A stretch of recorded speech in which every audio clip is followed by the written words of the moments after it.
ხელოვნური ინტელექტი მუსიკასა და ტექსტებს აგენერირებს, თუმცა ვის ეკუთვნის უფლებები ამ კონტენტზე. ინტელექტუალური საკუთრების მფლობელთა ასოციაციაში ამ მიმართულებით არსებულ გამოწვევებზე საუბრობენ და ამბობენ, რომ საქართველოში ფიზიკური და იურიდიული პირები ავტორებისათვის ჰონორარის გადახდას AI-ის მეშვეობით თავს არიდებენ და შესაბამის ნაწარმოებებს ხელოვნური ინტელექტის დახმარებით ქმნიან. ასოციაციის წარმომადგენლებმა დღეს ამ კუთხით არსებულ გამოწვევებზე და შესაძლო რეგულირების მექანიზმებზე საკანონმდებლო ორგანოს შეიმსჯელეს. როგორ უნდა იყოს დაცული ავტორებისა და შემსრულებლების საავტორო უფლებები ხელოვნური ინტელექტის სწრაფი განვითარების ფონზე და როგორია ამ კუთხით პრაქტიკა. ანუკა ჯოხაძე გვერდდება პარლამენტში გაკეთებული განცხადებებით. ანუკა გისმენთ.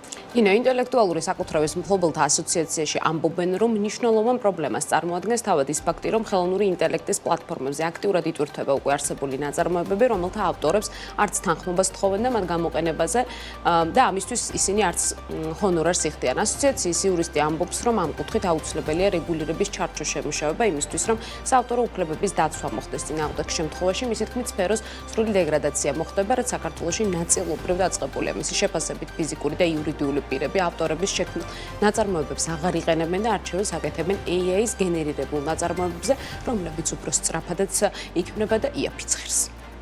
დღეს უკვე საქართველოში ცალკეული მოსარგებლეების მიერ არის მცდელობები, რომ გამოყენებული იქნეს ხელოვნური ინტელექტის პლატფორმების მიერ გენერირებული კონტენტი, ანუ მუსიკას ეხება ამ შემთხვევაში და ამაში თავისთავად ცუდი არაფერი არ არის, მაგრამ ეს ამის გამოყენება ხდება კუთვნილი ჰონორარის გადახდისგან თავის არიდების ცელობის მიზნით. ეს საშუალო და გრძელვადიან პერსპექტივაში სრულ დეგრადაციას გამოიწვევს კულტურის სფეროსი. ყოველთვის ხელოვნური ინტელექტის მიერ გენერირებული კონტენტი იქნება უფრო სწრაფი, უფრო იაფი. ცალსახა არის, რომ მთელ მსოფლიოში და სავარაუდოდ ჩვენთანაც საკანონმდებლო დეტალური მოწესრიგება არის საჭირო ამ საკითხების. ასოციაციაში ამბობენ, რომ ამ კუთხით არსებულ გამოწვევებს მსოფლიოში ებრძვიან, თუმცა კონკრეტული გადაწყვეტის გზები ჯერ არ ჩანს. მისი თქმით, ერთ-ერთი შესაძლო გზა წინასწარი ლიცენზირების სისტემის შემოღება, რომლის ფარგლებშიც ხელოვნური ინტელექტის პლატფორმები უფლება მფლობელებისგან წინასწარ მიიღებდნენ ნებართვას მათი ნაწარმოებების გამოყენებაზე და ასევე მიმდინარეობს მათ შორის მსჯელობა ეგრეთ წოდებული კერძო კოპირების სისტემის მსგავსი სქემის შემოღებაზე, რომელიც თავის თავშივე მოიაზრებს იმას, რომ AI პლატფორმები ნაწარმოებებს გამოიყენებენ, თუმცა ამისთვის შეთანხმებული ტარიფის გადახდა მოუწევთ. შესაძლო რეგულირების მექანიზმზე მსჯელობისას კი საკპატენტში აცხადებენ, რომ შესაძლოა ტარიფის შემოღება იმ პირებისთვისაც მოხდეს, ვინც AI-ის მიერ დაგენერირებულ ნაწარმოებებს გამოიყენებს, თუმცა მათი თქმით ამის ადმინისტრირება დიდ რესურსებთან არის დაკავშირებული და ნაკლებად არის შესაძლებელი.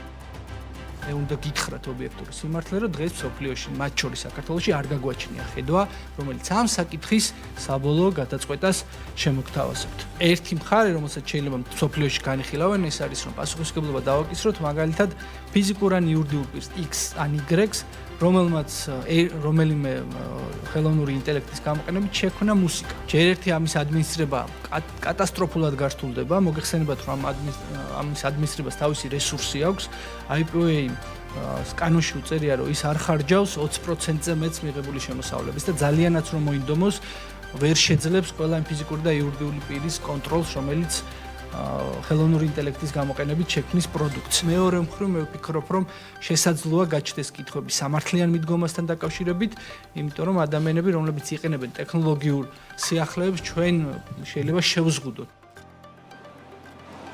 მსოფლიოში ხელოვნური ინტელექტის პლატფორმებსა და ავტორებს შორის სასამართლო დავების პრაქტიკაც უკვე არსებობს. ხშირ შემთხვევაში მსხვილი კომპანიები და ავტორები AI პლატფორმებს ინტელექტუალური საკუთრების უფლებების დარღვევის ფაქტებზე უჩივიან. ამ კუთხით საქართველოში პრაქტიკა ჯერჯერობით არ გვაქვს, თუმცა კოლექტიური მართვის ორგანიზაცია პარლამენტს შესაბამისი ნაბიჯების გადადგმისკენ მოუწოდებს.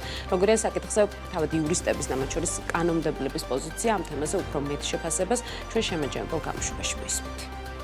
როგორ უნდა იყოს დაცული ავტორებისა და შემსრულებლების საავტორო უფლებები ხელოვნური ინტელექტის სწრაფი განვითარების ფონზე ანუკა ჯოხაძე საუბრობდა.